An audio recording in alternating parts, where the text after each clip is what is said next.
السلام عليكم ورحمة الله وبركاته. إنا لله وإنا إليه راجعون. ما أنت وما عليك لكم الرجلة إذا تكوب لأيجاد شعب الصومالي إذا أنت اسمك تستوي الجوي ولا قالئة وأبرياء وما ندخل عادي قفل ومشغول صناع وساكن بالجيس كسر بحي يروح برشة السعودي للسوق السعودي متجاهد وكحم عالمي بدعوا السوق الجنسية هاي وقتي لما أنتم مسافر هاي من القيمة اللي مثل السعودية أنت بقى أي لكم من نسيب عراس ماشي كذا علي قوي كاس الله وياش أي ماشي كسبنين الجرح حنون بدن بدن الله عن تعزين هنا نوقف لينو مجا مدشة سيدة قرن يبودهان dadka muxuu ahay Soomaaliyeed dadkii ahelada ahaa iyo qaraabadii ay jeclaayeen saakay halka ay ku shahiideen waxaan leenahay Allah u naxariisto sabir iyo iimaan Allah naga wada siiyo dhammaanteen ayagana jannadii firdaws Allah ka waraabiyo inta dhaawaca ah oo aan soo aragnay maanta oo isbitaalada yaallo iyo kuwa aan gaari weynay isbitaalada kala faraha badan oo magaalada yaallo guryaha loo qaaday intaba waxaan leenahay Ilaahay ha u booqdayo waxay ahaydey arrin runtii aad iyo aad muhiim leh xanuun badan dad Soomaaliyeed nooc walba leh carruur leh wiil sanad jira oo dhaawacaan soo aragnay hooyadiisna ay dhimatay asigana dhaawaca hal sanad jira cimrigiisa waxaan soo aragnay islaan waayeel oo sidoo kale dhaawaca waxaan soo aragnay arday jaamacad u socday oo dhaqaatiirtu bixi dalkan daaweynaha qaarkood ay yihiin oo ummaddan caafimaadkeeda ka shaqayn lahaa qaarna ay dhinteen u dhawaay qaarna ay dhaawac yihiin gubteen nafurka jabeen madaxa dhibaato ka gaartay yacni arrin aad iyo aad u xanuun badan oo muuqaalkeeda runtii aad wax looga naxa ah ayaan soo aragnay waxaan leenahay dadka Soomaaliyeed Allah naga siiyo inta nool inta bukaankaana Ilaahay ha xafido mas'aladu waxay tahay dadkaas Soomaaliyeed kuwaas waa kuwii arxan laawayaasha oo ugu talagalay dadka Soomaaliyeed xaggeed joogtaa isgoyskii waxaan taaganahay maxaan ku raadayay ex control afgooy maxaa meesha xaaladeedu soo tahay waa meel isku xiran oo la dhooban yahay oo dad baa fara badan iyo baabuur badan meesha ay dhooban tahay meel ka fiican ma laha meesha isku qarx bug dad yani nin hadafkiisu uu yahay dadka inta ugu badan in la dilo inta ugu badan in la dhaawaco oo hantida ugu badan la burburiyo yani cadaawad ka weyn oo ummad noqoda jiritaan waaye qofaa la dilay labaa la dilay ma aha jiritaanka ummadeed waaye waxa ay nimankaan ee argagixisada oo nabaddiidka ah ay ku socdaan kaasi marka waa cadowgaas waa garanaya ummad kastoo adduunka joogtana cadow ay leedahay noocuu yahay mid yasiran mid dhib badan noocuu doonaa ahaa laakiin haddana ummad walba daday u dooratay inay cadowgaas la dagaalamaan oo dhibkiisa joojiyaan haddii ay jooji waayeen xataa ay yareeyaan oo maxaan ku idhahdaa de ummadda u dhibaatada waxayso aad iyo aad waxaan u tagaynaa doorka dowladda inuu meesha gaabis xoog leh inuu ka jiro ma aha siyaasad ma aha magaciisi laakiin madaxtooyada agteeda iyo maxaan ku idhahdaay hotel maxaan ku idhahdaa aswaad wixii ka dhacay maalin weyd waa ogeynay waa aragnay waa u joognay meeshii magaalada inay u amni badnaatay ahayday maantana meeshii wixii ka dhacay waa ognahay ma eedaynayno ma dhaliilayno nalama liitaan wiilasha ciidamada ah ee amniga jooga ee qaarkood dhimanaya qaarkoodna dhaawacayo maalin walba dhimanaya ee dhaawacmayo waa shuhada waa geesiyiin waxay mudan yihiin qadarin iyo waxweyn amnigeenna meesha uu ka dayacan yahay waa dhinaca hoggaanka iyo siyaasadda amnigu siyaasaddaa hagto siduu u shaqaynaayo iyo wuxuu waxaynayo meel fogow dalkan ka yimid meel fogoo dhib badanuu ka yimid horumara badanaa la soo sameeyey waana lagu jiraa dowladda dadka inay dhinacna ka daciifiso oo dhaqdhaqaaqoodii iyo dhaqaalahoodii iyo hantidoodii iyo waxoodii iyo isu socodkoodii ay carqaladayso ciriiri geliso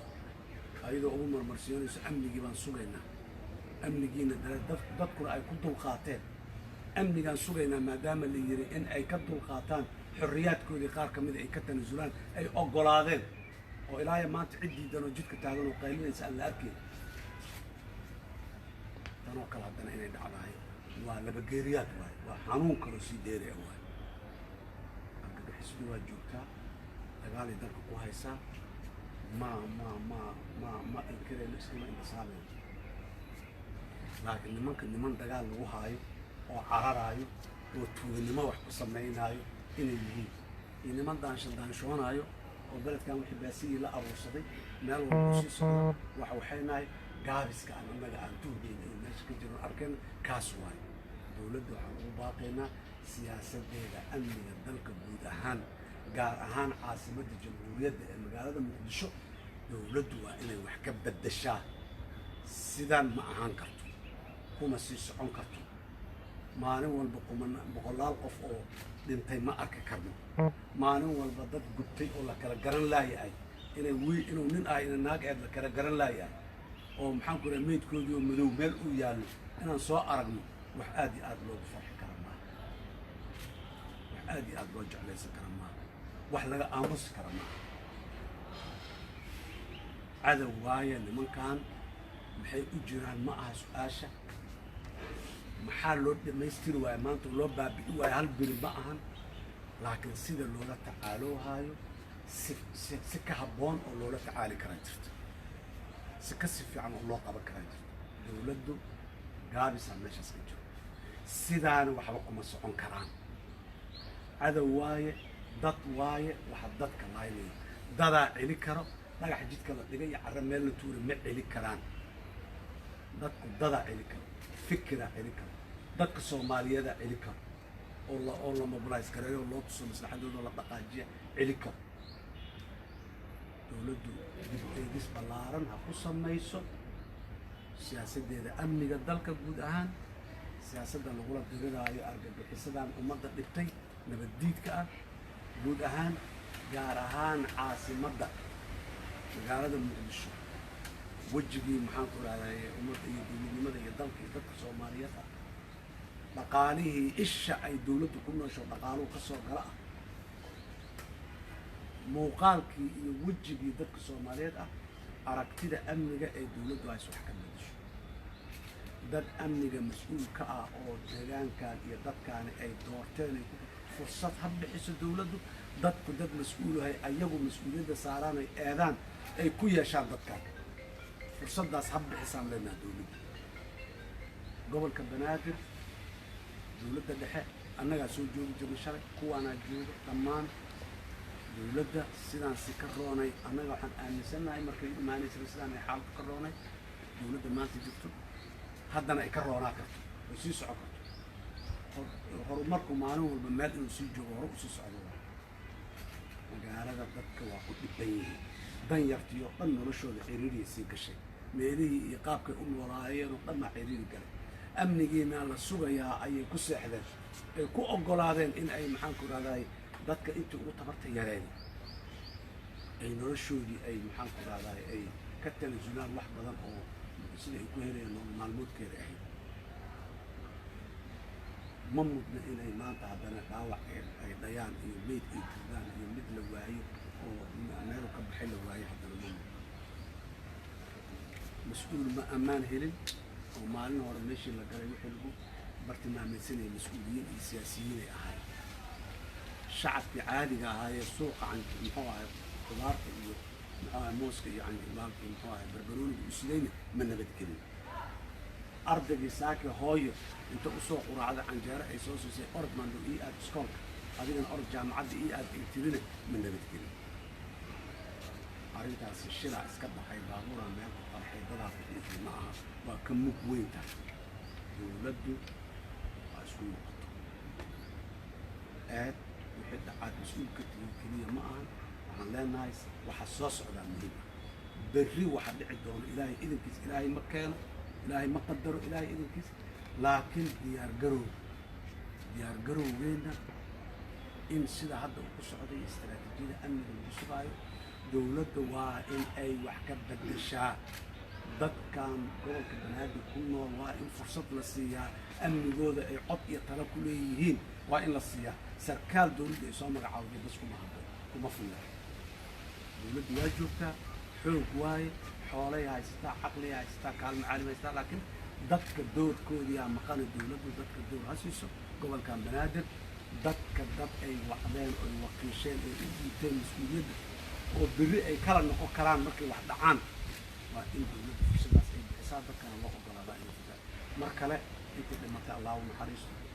inta dhaawaca allah bogsiiyo inta lala ilaahay maqalkooda iyo muuqaalkooda ilaahay meesha jiraan soo iftiimiya aad iyo aad ayaan arrintaas uga xunnahay waa ka murugaysannahay waxaan soo aragnay isbitaalka soo aragnay wax aad iyo aad loogu farxi kara ma aha wax qof dameerley oo muxuu ahaaye raalli ka noqon kara ama maxaan ku raadaay oo caadi nolol caadi ah u arka maaha oo xanuun badan isbitaalka iyo maanta qarxay iyo kuwa qarxayda kasii horreeyay qaarkood gaalkacee laga keeno qaarkood maxaan ku raada gobollada kale laga keenayaan meesha ku soo aragnay qaraxba qarax soo gaaray xanuunka ay leedahay waa taas ah annagu weliba waa rabnaa hal isbitaalaan galnay oo waqti inuu saamay yaan tagnay hal isbitaal dhaawac isbitaallo kala yaalla biyo badan yaalla meel walba yaalla allah caafiyo allah bogsiyo inta dhimata allah u naxariiso aad iyo aad umahadsantiin adinkuna wasalaamu calaykum waraxmatullahi wabarakaatu بسم الله الحمد لله والصلاة والسلام على رسول الله. السلام عليكم ورحمة الله وبركاته. إنا لله وإنا إليه راجعون. إن له ما أخذ وما أعطى وكل شيء بأجل مسمى. سيدا ونحن حسن أو شيء حرمنا أن نحن صوم الليل وتعزينا وعن والدين في حالات كبيرة جدا دفك ما تقرح كل شيء يسوى كل عوامل تقدر بالطيب قوة أنت وعلينا على الحريص قوة وعلى الله عافية أن تقدر بالفعل علينا بدل كيف نحسن runtii madaxweynuhu sidoo kale waxaan soo aragnay waxaan dad midabkooda la kala maray dad dhaawaca iyo dadkii suuqa u aaday ay ka dhinteen iyo dad aan la aqaanin ilaa hadda dadkoodii aan waa daraka fi duruufta dalka uu ku jiro qof maanta dhintay iyo qof dhaawac labaduba waa qays guriga ay ka baxeen culays qaran maanta u taagan oo caawinayna annaga nimanka Soomaaliya sida mataqaana dadka Soomaaliyeed ugu yaqaanay oo ama caadada ahayd nolosha waxay rabtaa inay baaqo ku dadka Soomaaliyeed inay dadkaas u gudbaan garab istaago dalkan mushkilaan la noolnahay mushkilada aan la noolnahay waa mushkilada al-shabaab iyo al-qaacida waa ciidan qabayaal ka been sheegay diinta islaamka usoo joogay maalin walba inay dhibaateeyaan dadka Soomaaliyeed si macno la'aan marka runtii filkaas aad u foolxun waa ambaareynayna waxaan leenahay diinta islaamka ma qabto arrinkaas dadnimaduna ma qabto maxaan ku yidhahda soomaalinimaduna ma qabto qofkii hadda maanta ku haysta inuu janno ku gelaayo qof miskiina oo risku doona dilkiisa ama dhaawaciisa ama burburinta hantidiisa oo ka been sheegay diinta ilaahay oo ku been u abuurtay ilaahay subxaanahu wa tacaala waxaan dhihi lahay dadka Soomaaliyeed ma looga soo wargeystaano dhallinyaradaas wixii la marin habaabiyana waxaan ku sheegaynaa arrintaani diinta islaamka waa ka fogtahay dhiig muslim jannada uguma galo cadaab baa lagu galaa war jannada haddaad rabtiin daarafasha masaajidda aada qur-aanka barta ummadda kaalmeeya laakiin maalin walba inaad hooyo soo dadaashid carruurteediioo jaamacada dhamaysay ama u socota aad ka oyeysiisiin ama aabba ka oyeysiisiin ilaahay uguma dhagaanaysiin marka afkaartaana afkaar diineed ma aha waa afkaar lagu xumaynayo diinta islaamka afkaar lagu ciqaabayo dadka Soomaaliyeed waxaan aaminsannahay inay ka timaado dibadda inay ka dambeeyaan dad ummadda cadow ah intaas markii aan ka gudbo waxaan rabaa inaan u gudbo shabaab iyo al-qaacida maanta dalkaan ugu muuqayso madaxweyne xasan waa soo joogay anigu waa soo joogay waxaan aaminsannahay shabaab inay ka xoog badnaayo awoodda Soomaalida u diyaarsan ama dowladda Soomaalida u diyaarsan in intaan ka yara kaalmada laga helayo ajnabiga intaan ka yara haddana sidaan si ka habboon loo maareeyaan aaminsannahay magaaladu dhan wada xiran tahay waxaana lagu marmarsiyooda arrintaas arrin amni marka la fiiriyo qaraxii Zooba ka dhacay iyo qaraxa marka la isku daro tirada ku dhimatay aad u badan waxa keenayana waxaa waaye istaraatiijiyada khaldan oo amniga loo sugo oo u suuro gelinaysa cadowga inuu mar walba oo doorto xilliga uu rabo iyo meesha uu rabo in uu doorto oo dadka ugu badan uu yahay marka dowladdu waxay kaalmeynaysaa argagixisadu inay fuliso howlaheeda argagixisanimo sida ay jecesha mase waxaa loo doorto dowladdu inay ka hortagto arrintaas waxaan u malaynaa jawaabta waad ognahay marka waxaan rabnaa dowladda inaan ugu baahno waa ka gaabisa mas-uuliyaddeedii يعني استراتيجية أمنية أو في الشركة كل هذا إن 6 سنة يسعى ومعالم والبلغة حر من الخرج لأنها ما في أهل كاتب اللود الدولار سراكيش أمني إذا دفع المسؤول بتأمن وإن حساب دولة بنية ولا حساب صرت أتكلم مع معالم والبلغة راح دعوة وهذا أنا قفت عن حسابنا وقفت سؤال له ويدينا أي سنجن أنا فسحنا كنت وحيوان لقنا حكمل marka dadku ay ka hadlaan warqaxaanta aan laga qaado umada xalal loo keeno in laga xidhay sida arrin laga naxo waxa kale oo rabaa naqdo muhiim ah inaad 3 sano oo soo dhaafay waxa socotay burburin ciidamada Mareykanka wax laga aamusi kara maaha waqtiga la soo guriyay dadka ma taqaana ciidanka ku jira duruuf adag ay ku soo dhacday naftooda ay u in maanta loogu abaalmariyo waxaa tii ciidan qabiil ay gudmo baahna kuwo kala la sameynaa weliba iyadan walba ciidan la diyaarsan kala wareega shaqada maanta waxaana ay dhacaan waxaa lagu xumaado waayo 3 sano ciidamadii aan soo tababartay caawa maxay ciidamadii la idinku wareejiyay xaggaad ogtay maalin walba dagaalla faashil ayna intaa u dirtiin oo iyaga madaxa isu geliseen iyaga la soo laayo oo hubka laga qaado oo hubkaas dar ummadda lagu laayay waxay sababtay dowladdu in dadka Soomaaliyeed ee degan magaalada Muqdisho la canshuurtoodan lagu diido qaraxa maanta ka dhacay ex control waa canshuurta magaalada Muqdisho laga qaado yaa lagu diiday dadka aan soo aragnay kulligooda waxay ahaayeen dad u soofay inay ama soo helaan noloshoodii ama wax soo bartaan dowladda waxa laga rabo waxa waaye dadkaas inay protect-garayso inay ilaaliso yaa laga rabo ma dhicin arrinta welina dowladdu marka laga hadlo waxay yani ma keenaan wax macno leh oo lagu qaraxo magaaladan waa la wada joogaa 15 May xabad ka soo dhacay haddana waa la qarax waa dhacay dib waa dhacay laakiin sidaan ma ahayn magaaladu waa isu furan qodobka kale oo kasii muhiimsan waxa waaye dalkan dagaal soo u baahan yahay heshiisiin wuxuu u baahan yahay kalsooni ummadii marja iyo madaxna isu galay oo dawladdu iyo dadka la dirto oo qof walba la dagaalanto waxay keenay dawladnimo inay waxay keenay shabaab in fursadaysi waxay keenay laga qabaasho inay xoogeystaan dadku waxay xukun tagaan al-shabaab ma beentay ama soo haruntay madaxda ka shaqeysa magaalada Muqdisho qaarkeed al-shabaab asoo dawlad ugu dawlad kuma noqon karna sidaan ummadda Soomaaliyeed oo istaagto sida dawladda bixinta dawladdan ani waxaan aaminsanahay waa in la weydiiyo su'aashaas haddii aysan jirin cid weydiinaysa shacabka weydiinaya waxaan u istaagaynaa shacabka inaan abaabulno bannaan baxaan dawladdana su'aalaha weydiiyo haddii kale dawladdu waa inay ka jawaabtaa waxa dhacay waa mahadsantihiin. Assalaamu calaykum warahmatullahi wabarakatuh.